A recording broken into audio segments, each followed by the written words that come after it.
I am Maureen, a 57-year-old retired schoolteacher from Portland. What should have been a joyful birthday celebration turned into a nightmare that I never saw coming. The relationship with my son Daniel had already been strained since his marriage, but I never imagined that a simple misunderstanding about a box of cookies would escalate into something that nearly shattered our family forever. It is amazing how the little things in life, the ones we never think twice about, can sometimes break your heart in ways you never expected.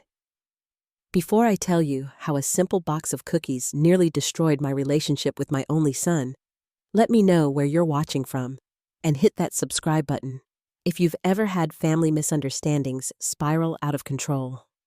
My life story might sound familiar to many of you.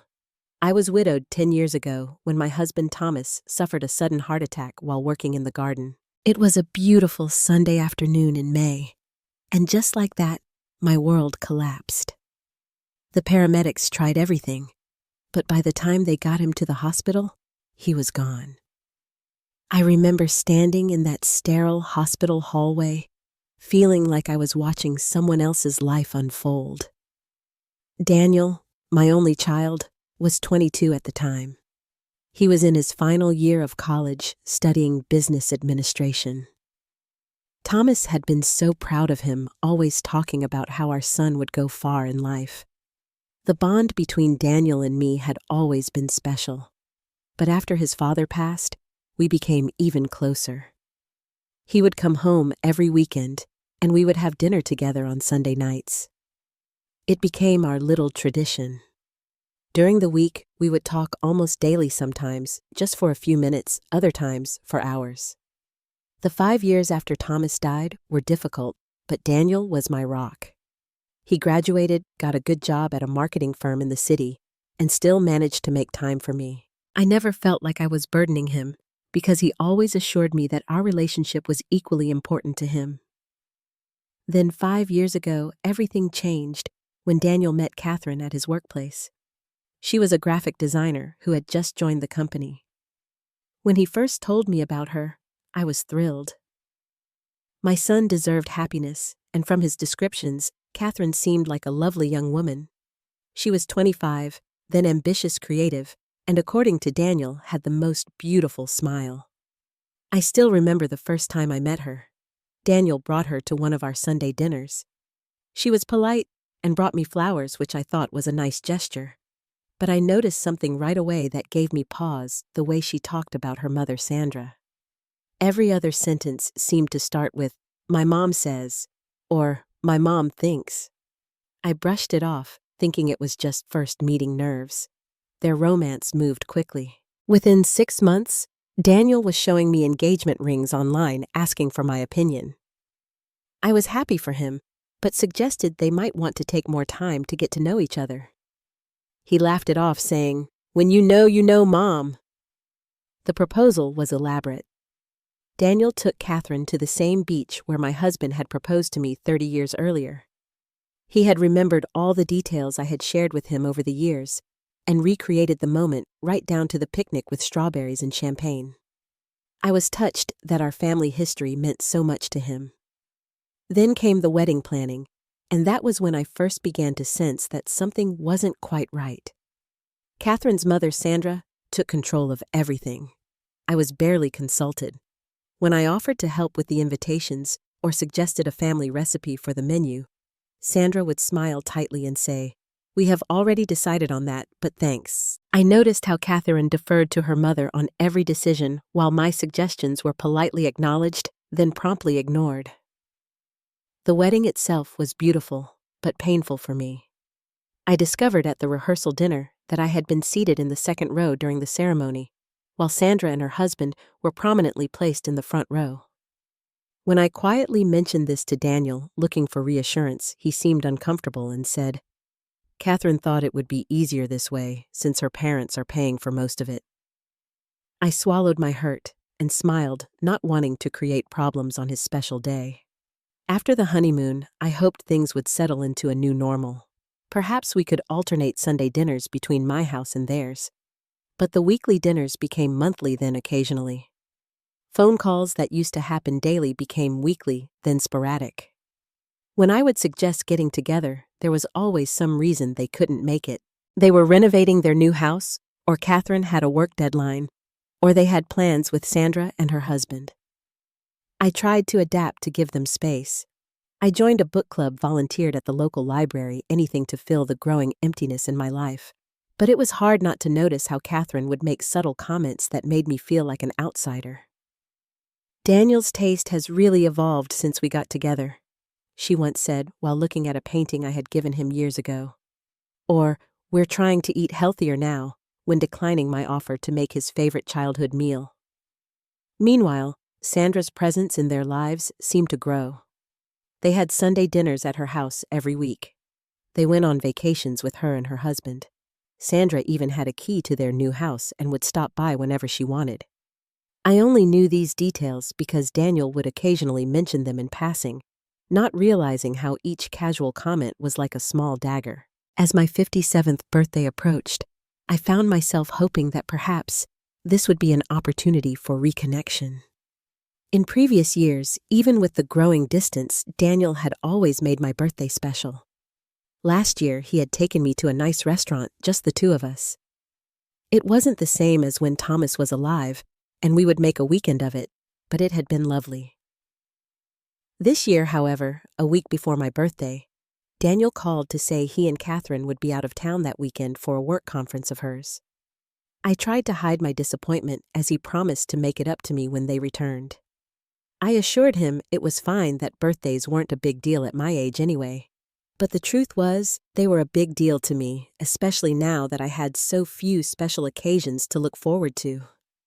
The morning of my birthday dawned bright and clear. I woke up alone in the house that once felt so full of life, now quiet, except for the ticking of the grandfather clock Thomas had restored years ago. I lay in bed for a few extra minutes, allowing myself to remember birthdays past. I thought about my 40th birthday, when Thomas and Daniel, then just 10, had attempted to make me breakfast in bed. The pancakes were burnt, the coffee too strong, but their proud faces made it the perfect meal. Or my 50th, the last one with Thomas, when he had surprised me with tickets to see a Broadway show in New York, something I had always wanted to do. With a sigh, I got out of bed and started my day. My book club friends had organized a small lunch for me, which was sweet of them. There were cards in the mail from my sister in Arizona and a few old colleagues. My phone buzzed with birthday wishes on social media and a few text messages. But I found myself checking my phone repeatedly, waiting for a call from Daniel that hadn't come by midday. Around 3 in the afternoon, just as I was beginning to accept that perhaps he had forgotten entirely, there was a knock at my door. A delivery person stood there, with a beautiful box tied with a ribbon. "Delivery for Maureen Patterson," he said cheerfully, handing me the box. My heart lifted as I saw the card attached with Daniel's handwriting. I thanked the delivery person and took the box inside, setting it carefully on my kitchen table. The box itself was beautiful, cream-colored with gold accents. I untied the ribbon, slowly savoring the moment. The card read, "Happy birthday, Mom. These cookies are extra special, just like you. Love, Daniel." Inside the box were 24 cookies artfully arranged and beautifully decorated. Some were shaped like flowers, others like hearts, and there were even a few that looked like little books, perhaps a nod to my love of reading. They were clearly handmade and must have cost a small fortune. I was touched by the gesture, especially since I knew how busy Daniel was. It wasn't the same as seeing him in person, but it showed that he had remembered and made an effort. I decided I would save the cookies for my book club meeting the next day. The ladies would appreciate the treat, and it would give me something special to share. As I was putting the box away, my phone rang. For a moment, I hoped it might be Daniel, but the caller ID showed it was Sandra, Catherine's mother. I hesitated before answering, but then thought perhaps Daniel had asked her to check in on me since he was away. "Happy birthday, Maureen," Sandra said when I answered. Her voice had that same syrupy sweetness it always did when she spoke to me, a tone that somehow managed to sound both friendly and condescending at the same time. "Thank you, Sandra. I replied, trying to match her pleasant tone. That's thoughtful of you to remember. Of course I remembered. Catherine mentioned you might be feeling lonely today with Daniel and her being away. There was that subtle dig reminding me that my son had chosen to be with his wife rather than me on my birthday.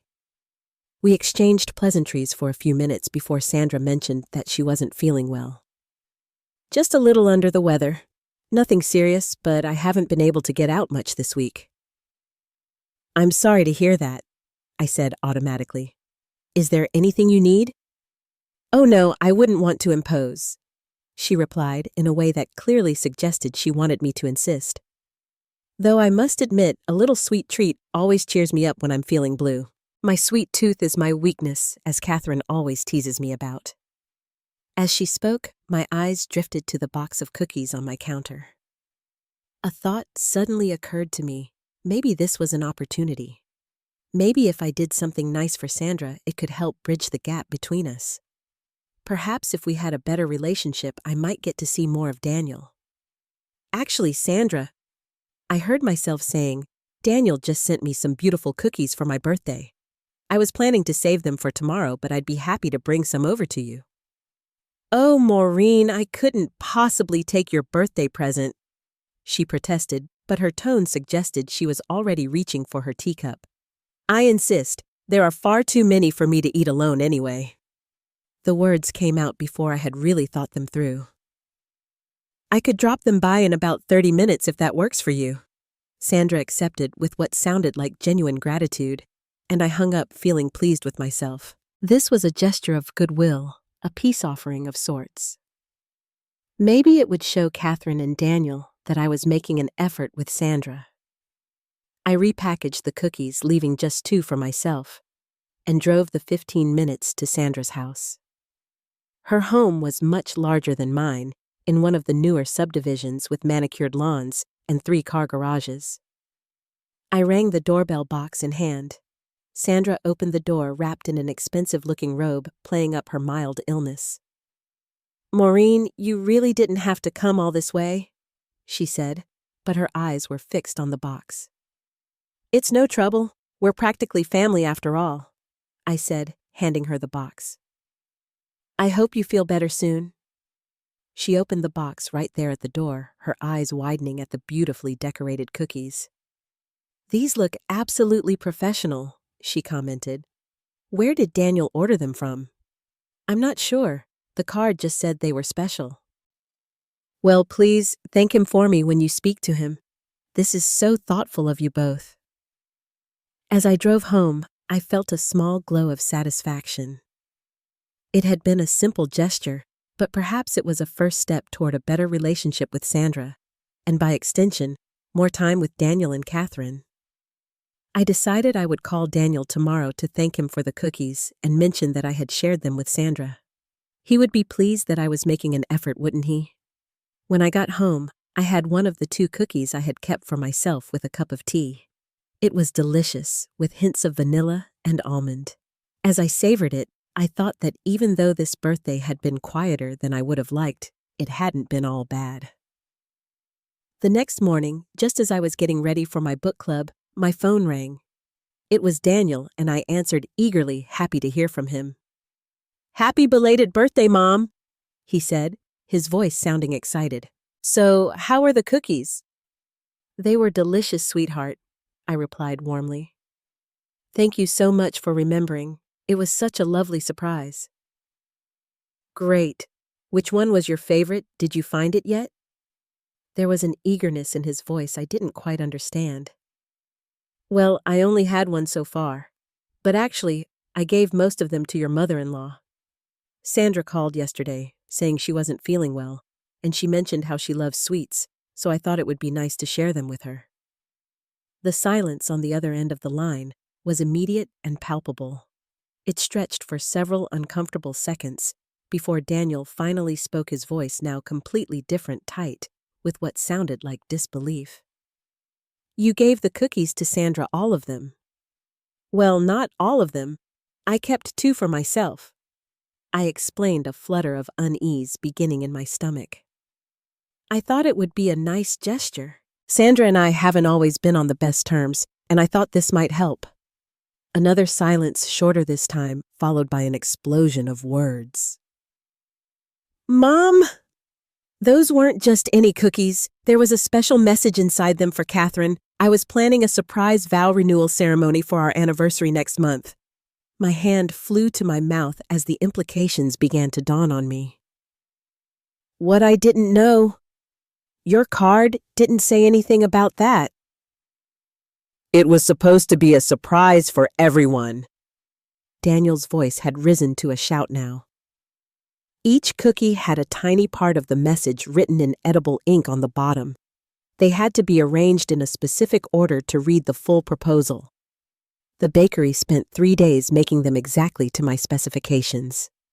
As he spoke, I felt a cold wave of horror wash over me. Daniel, I'm so sorry. I had no idea. The card just said they were special, not how or why. The very last cookie had a tiny compartment with a charm for Catherine's bracelet, he continued, as if he hadn't heard my apology. It was the last piece she needed to complete the set I've been giving her since we met. It was going to be part of my surprise proposal for our vow renewal. I sat down heavily on my kitchen chair. I didn't know, Daniel. I swear I didn't know. The plan was for you to call us when the cookies arrived. He said, his voice now cold with anger. You were supposed to be part of the surprise.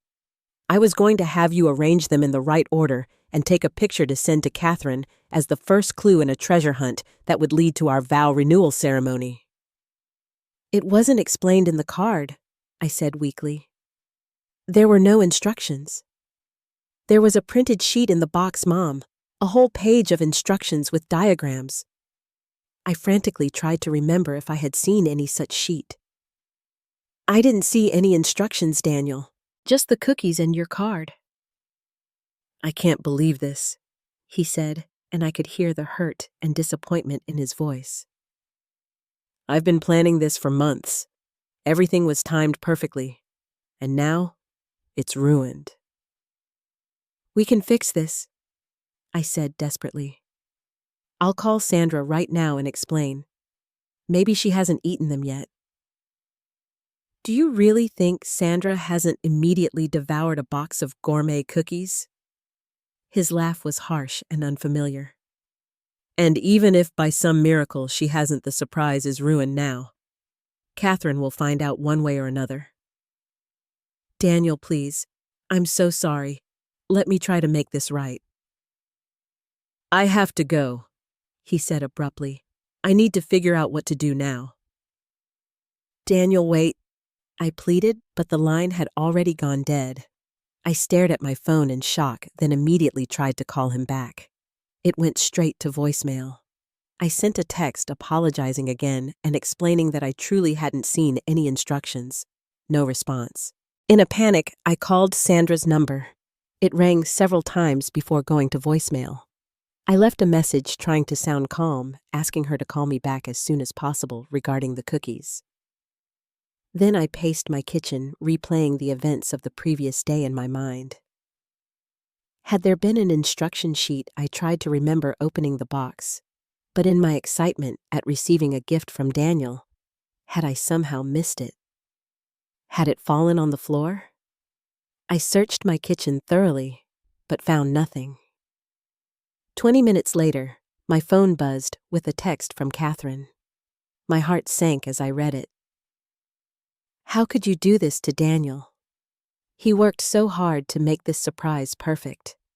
I always knew you were jealous of my relationship with my mother, but I never thought you would deliberately sabotage something so important to us. My hands trembled as I typed out a response again, explaining that it had been an innocent mistake, that I hadn't seen any instructions. Catherine didn't respond. Within an hour, my phone was buzzing with more messages. Some from people I didn't even know, friends of Daniel and Catherine, who had apparently been in on the surprise. One message read, "Daniel is devastated. Way to ruin his perfect surprise." Another said, "Catherine was so excited about this treasure hunt. Can't believe you messed it up." I felt sick to my stomach. How had a simple gesture of goodwill gone so terribly wrong? And why was everyone so quick to assume I had done it deliberately? Finally, Sandra called back. "Maureen," she said, her voice sugary sweet but with an edge I hadn't noticed before. "I just heard from Catherine about the cookies. Such a shame." "Sandra, did you see any instruction sheet in the box?" I asked desperately. "Did you notice anything written on the cookies?" "Instruction sheet? No, nothing like that," she replied. "And I'm afraid I've eaten most of them already. They were delicious, by the way." "Did you notice anything unusual about them? Any writing or anything inside them?" I pressed. "No, nothing at all," she said. "Although I did think a couple of them tasted a bit strange. I suppose that might have been the edible ink Daniel mentioned to Catherine." "Sandra, you have to believe me, I had no idea those cookies were part of a surprise for Catherine." "Of course, Maureen," she said in a tone that clearly conveyed she didn't believe me at all. "These misunderstandings happen. Though I must say it does seem odd that you would give away a birthday gift from your son so quickly, especially to someone you've never been particularly close with." Her words hit like a slap. Was she implying I had known all along? It was a gesture of goodwill, Sandra. I was trying to be friendly. "Of course you were," she said smoothly. "Well, I should go now. Catherine is quite upset and needs my support. You understand." I hung up feeling worse than before. It seemed that in trying to extend an olive branch to Sandra, I had handed her a weapon to use against me instead. The next 2 weeks were some of the worst of my life since Thomas died. Daniel refused to speak to me despite my numerous calls, texts, and even a handwritten letter I delivered to his office. Every attempt at communication was met with silence, or worse, a terse text saying he needed space. Catherine was more vocal in her anger. She posted several vague but pointed comments on social media about toxic family members and people who can't stand to see others happy. She never mentioned me by name, but her friends commented with supportive messages that made it clear who she was referring to. Sandra, meanwhile, had apparently taken on the role of injured party by proxy. From snippets I heard through mutual acquaintances, she was telling everyone how worried she was about Catherine and Daniel, and how difficult it was to watch her daughter suffer because of my jealousy. My book club, which had once been a refuge, became divided. Some friends were sympathetic, believing my explanation that it had all been an innocent mistake. Others were less convinced, suggesting that perhaps, on some subconscious level, I had known what I was doing. "Is it possible you were resentful of how much time Daniel spends with Catherine's family?" asked Judith, one of my oldest friends, in a tone that suggested she already knew the answer. "Maybe you wanted to assert yourself in some way." "No," I had protested. "I genuinely thought I was doing something nice. I had no idea about the surprise." But the seed of doubt had been planted, and I found myself questioning my own motives. Had I been so desperate for Sandra's approval that I had overlooked something obvious? Had I, as Catherine suggested, been jealous of Daniel's relationship with his mother-in-law? The stress began to manifest physically. I couldn't sleep lying awake replaying the events over and over, thinking of all the things I should have said or done differently. I lost weight because food had lost its appeal. I started having anxiety attacks, something I'd never experienced before, my heart racing and my chest tight for no apparent reason. The isolation was perhaps the worst part. My house, which had already felt too quiet since Thomas died and Daniel moved out now, seemed cavernous in its emptiness.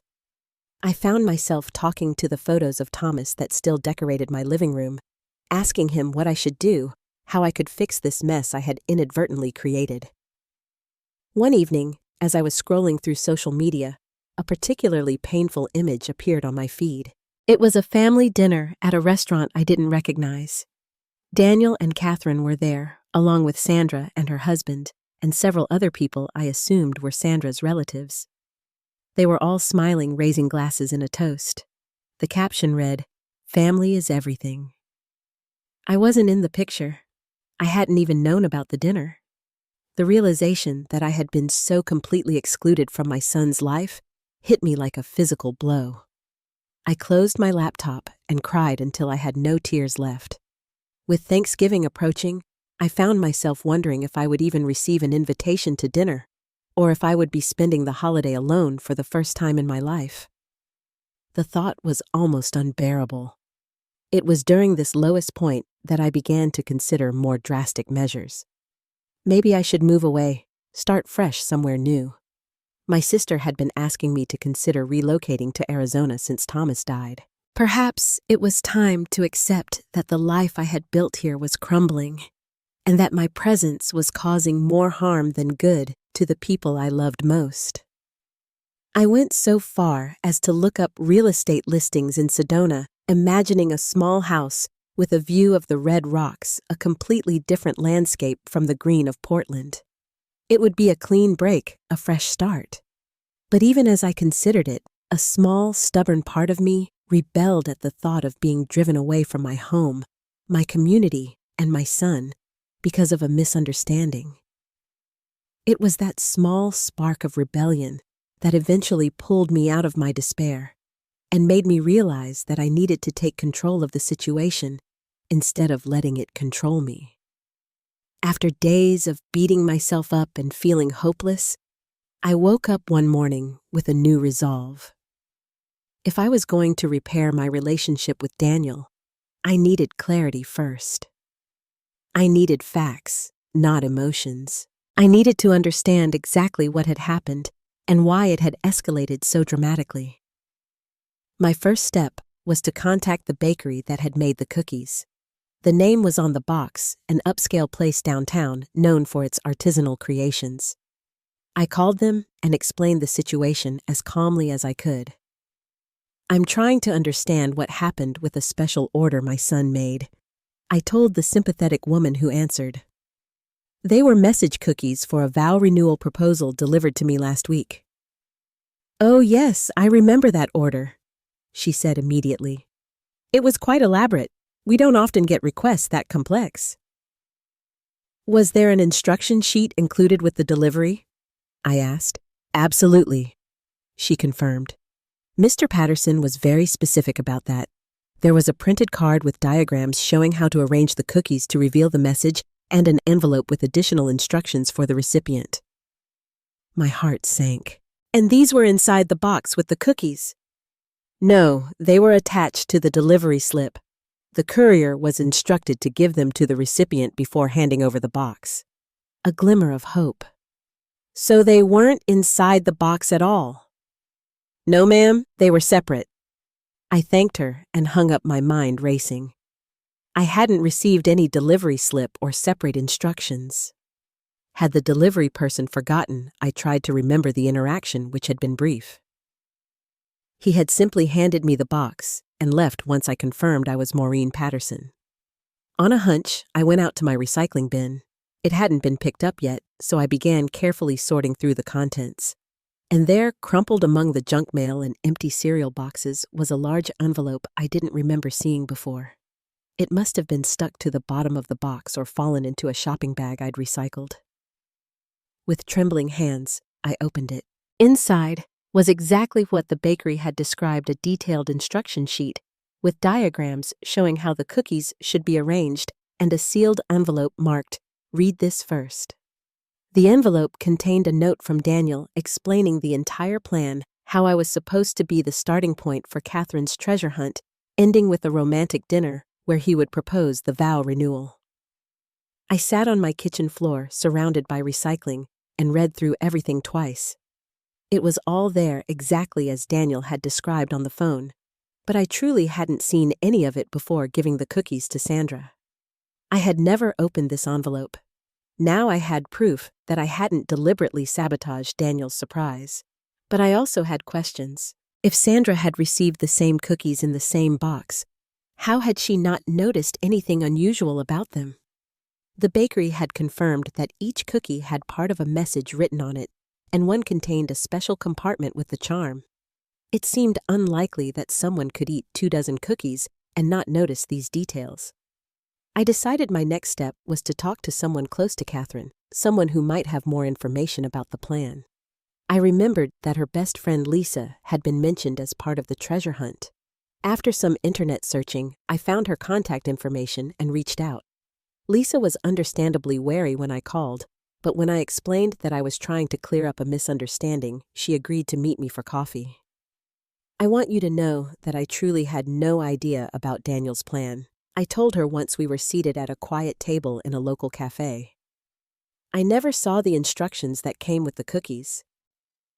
Lisa studied me for a moment before speaking.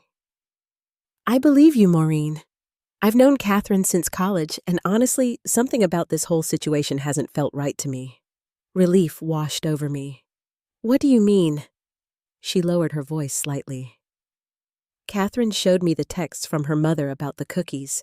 Sandra texted her almost immediately after you left, telling her you had given her Daniel's special gift, and how strange it seemed.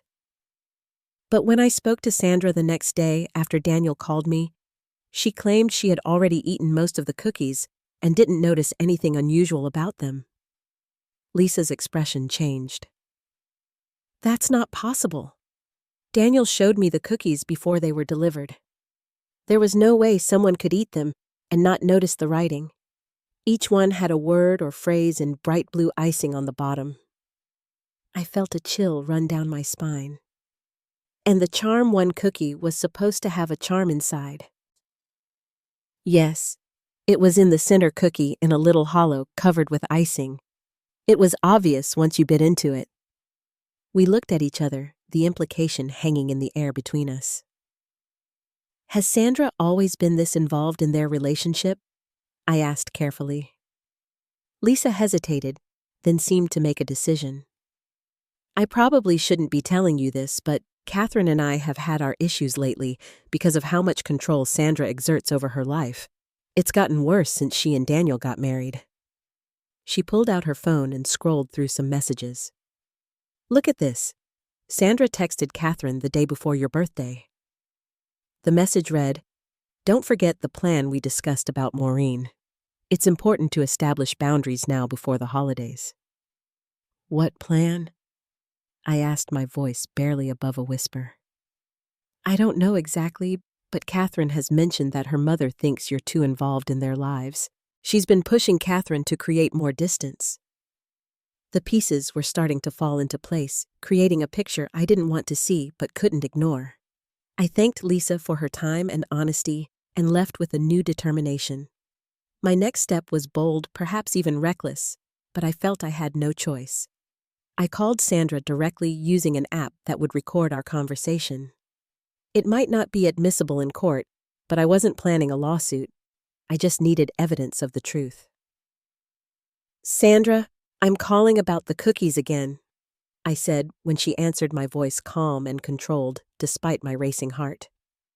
Maureen, I really think we should let this go, she replied smoothly. What's done is done. I found the delivery instructions, I said. They were mixed in with my recycling. I never saw them before I gave you the cookies. A slight pause. Well, that's unfortunate, but it doesn't change what happened. It changes the fact that I didn't deliberately sabotage Daniel's surprise, I pressed. And I spoke to the bakery. They confirmed that each cookie had part of a message written on it in blue icing, and one had a charm inside. Another pause longer this time. I didn't notice anything like that. That's strange because Lisa told me it would have been impossible not to notice. I let the implication hang in the air. I don't know what you're trying to suggest. Sandra's voice had taken on a defensive edge.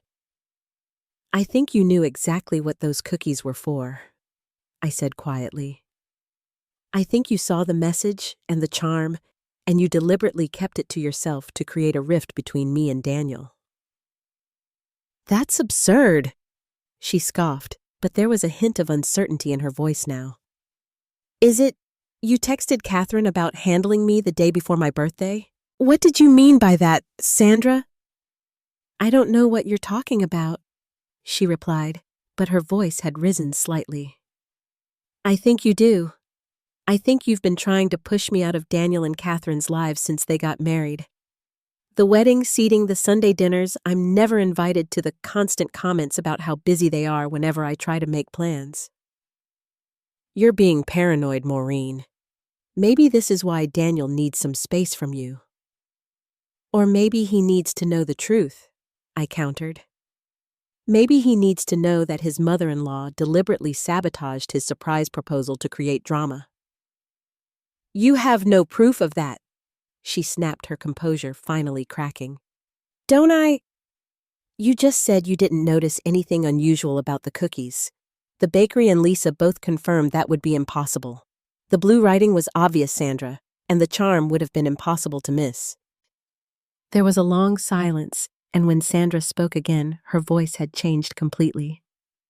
Fine, maybe I did notice something, but it's not my fault you gave away your son's gift without even looking at it properly. What kind of mother does that? And there it was, the admission I needed. The kind of mother who was trying to build a bridge with her son's difficult mother-in-law, I replied, my voice steady. Thank you for confirming what I suspected, Sandra.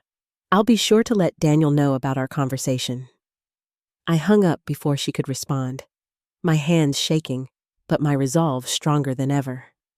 Now I had what I needed to clear my name, but I wasn't interested in simply proving I was right or making Sandra look bad.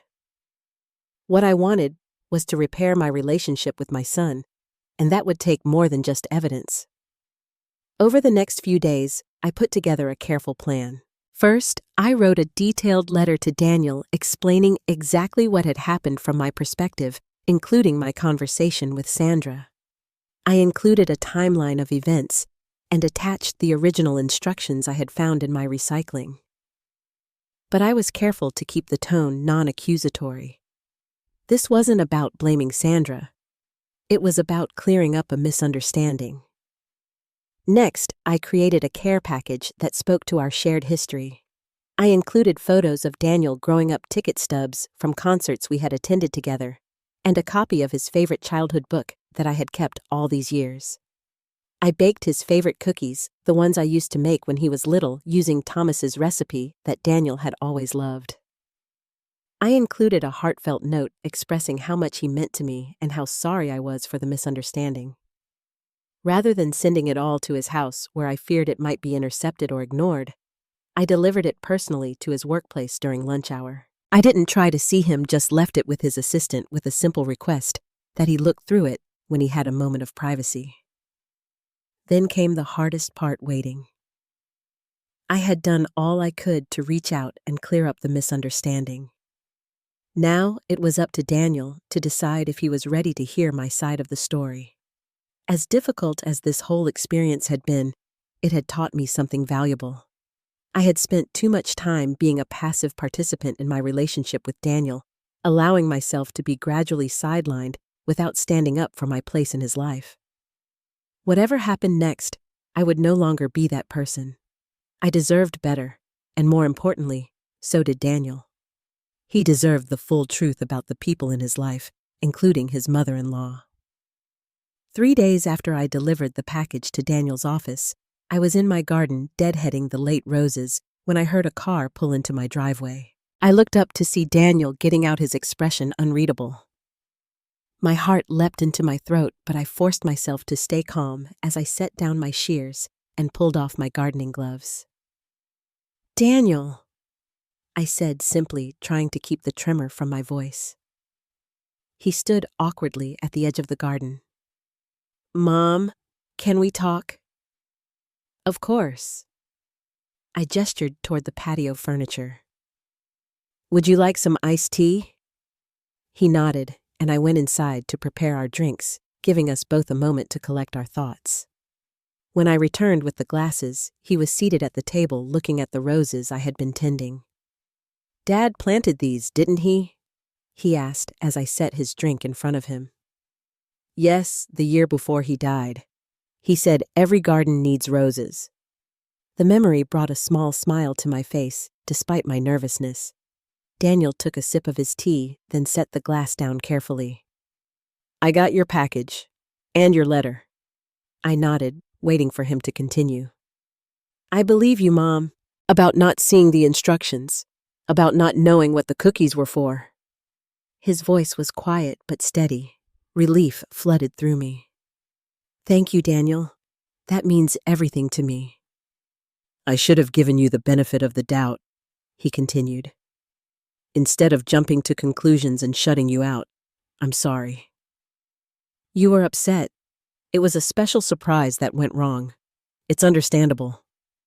He shook his head. No, it's not. I know you better than that. I know you would never deliberately hurt me or Catherine. I should have listened to your explanation. We sat in silence for a moment, the weight of the past few weeks heavy between us.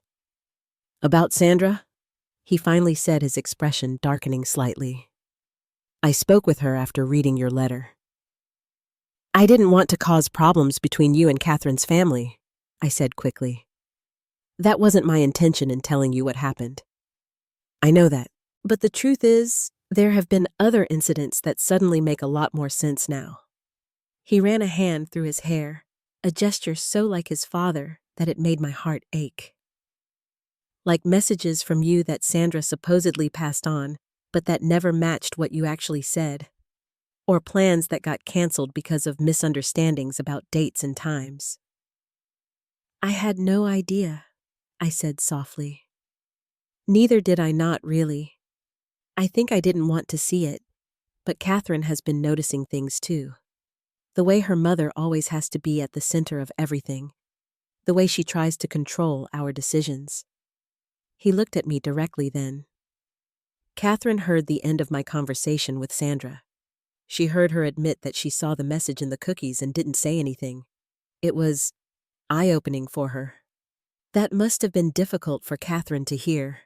I said, genuinely sympathetic despite everything. I knew how painful it was to realize a parent wasn't who you thought they were. Daniel nodded. It's been hard. She's always idolized her mother. But I think she's also relieved in some ways. There have been times when she's felt trapped between what her mother wanted and what she wanted herself. What happens now?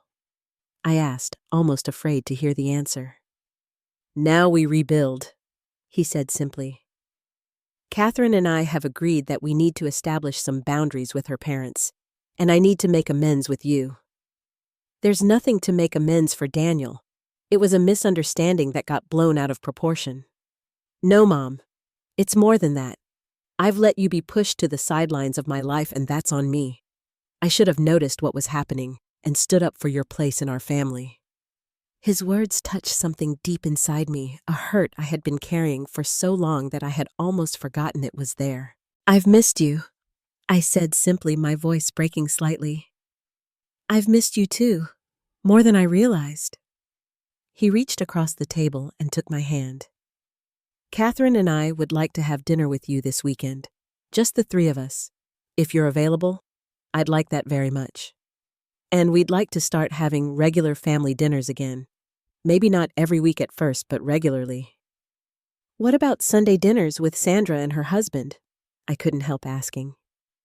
We'll still see them, but not every Sunday. And we'll make sure there's equal time for you. He squeezed my hand.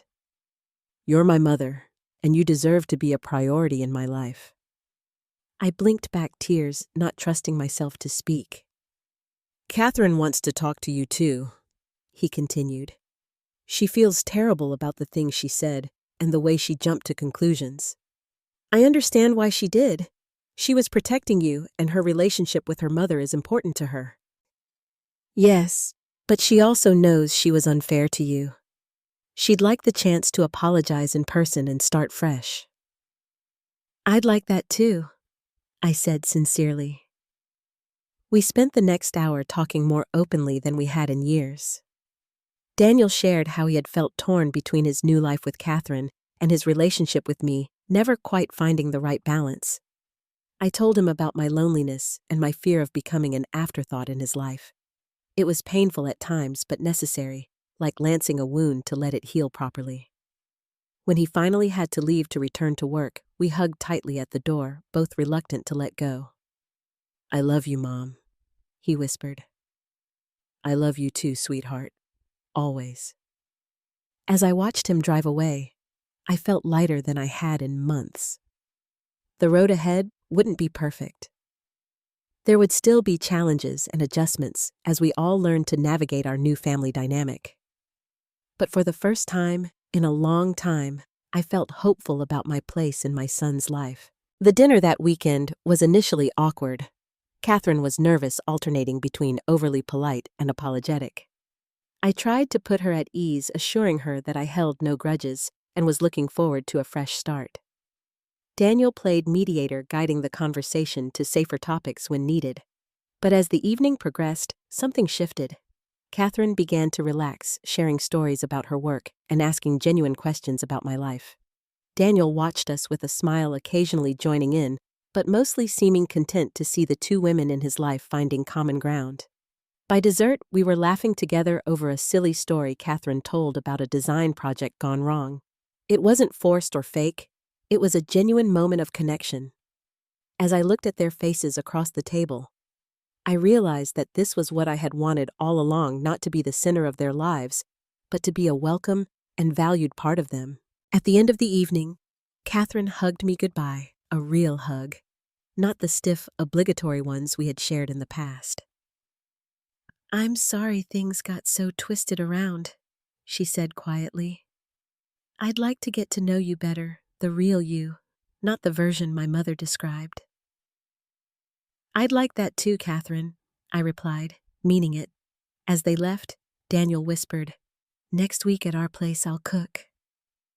I nodded, my heart full. The future suddenly looked much brighter than it had just a week ago. And as for the cookies and the vow renewal proposal, Daniel decided to recreate it, but with a twist. He invited me to help him plan it, making it clear that I was an important part of their celebration. When the day came, he had a new set of message cookies made, and this time, both Catherine and I were there, as he arranged them to spell out his proposal. Catherine's face when she read the message and found the charm was radiant.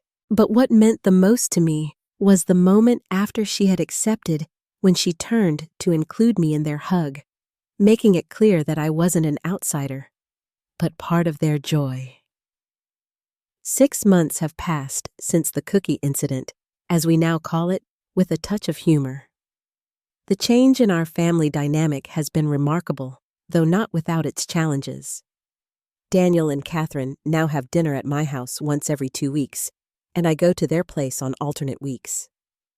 We've established a rhythm that works for all of us, one that respects their need for time as a couple, while ensuring I remain connected to their lives. My relationship with Catherine has evolved in ways I never expected. Without Sandra's constant influence and subtle undermining, Catherine has blossomed into a more confident and independent woman. We've discovered shared interests in gardening and classic films, things I never knew about her, because our previous interactions had been so superficial and guarded. Last month, she asked if I would teach her to make Thomas's famous apple pie, the recipe he had learned from his grandmother. As we worked side by side in my kitchen, flour dusting our hands, she confided that she had always wanted a closer relationship with me, but had felt caught between her mother's expectations and her desire to be a good daughter. "It's hard to admit your parent might not always have your best interests at heart," she said softly as she crimped the edge of the pie crust. "One of the hardest things in life." I agreed, thinking of my own mother, whose love had often felt conditional on my meeting her expectations. Sandra's reaction to the new boundaries was initially one of resistance and hurt. There were tearful phone calls to Catherine, accusations of abandonment, and even a brief period where she refused to speak to any of us. Daniel and Catherine held firm, making it clear that they weren't cutting her out of their lives, but they were redefining the terms of their relationship. Eventually, Sandra seemed to accept the new reality, though I suspect it was more resignation than genuine acceptance. Our interactions are civil, but cool, which is fine with me. I don't need or expect a close relationship with her. What matters is that her ability to create division between me and my son has been neutralized. On a personal level, the whole experience prompted me to expand my own world beyond just waiting for time with Daniel. I joined a community garden project, took a writing class at the local community college, and even started dating again, something I hadn't considered since Thomas died. Nothing serious yet, but it's been nice to have dinner with an interesting man now and then to remember that I'm not just a mother and widow, but a woman with her own life to live. Last week, Daniel and Catherine shared some news that has filled me with a new kind of joy. They're expecting their first child due in the spring. Catherine asked if I would be in the delivery room with them, a gesture of trust and inclusion that brought tears to my eyes. "We want our child to have a close relationship with you from the very beginning." Daniel told me, his arm around Catherine's shoulders. "We've already had discussions about childcare arrangements once Catherine returns to work. They've asked if I would be willing to watch the baby 2 days a week, something I'm thrilled to do." The thought of being a hands-on grandmother, of having those special days with my grandchild, is more than I ever hoped for during those dark days when I feared I had lost my son forever. Thanksgiving this year was at my house, the first time in years that Daniel and Catherine didn't spend the holiday with Sandra and her family. Instead, they invited a few close friends, and I invited some of mine. It was a blend of generations and relationships that created a warm, joyful atmosphere. Nothing like the tense, formal dinners I imagined they'd had with Sandra's family.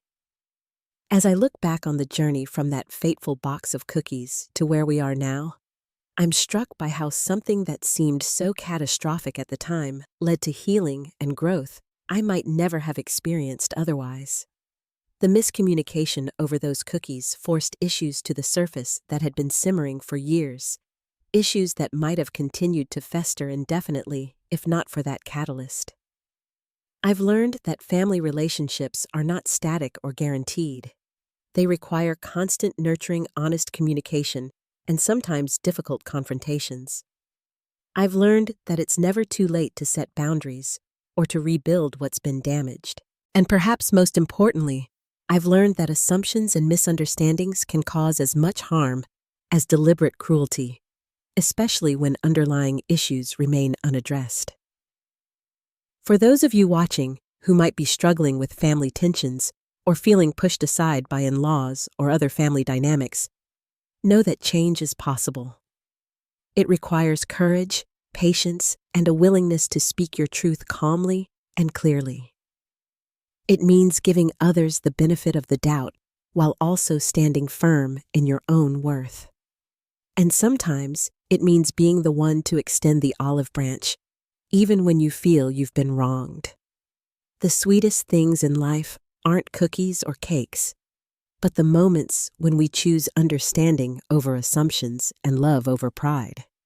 It's never too late to rebuild what's broken, as long as both sides are willing to meet halfway on the bridge. Have you ever had a misunderstanding that spiraled out of control? How did you resolve it? Share your stories in the comments below, and let me know if you've ever dealt with challenging in-laws or family dynamics. If this story resonated with you, please hit that like button and subscribe to hear more stories of family challenges and reconciliation. Thank you for listening, and remember, family relationships may be complicated, but they're always worth fighting for.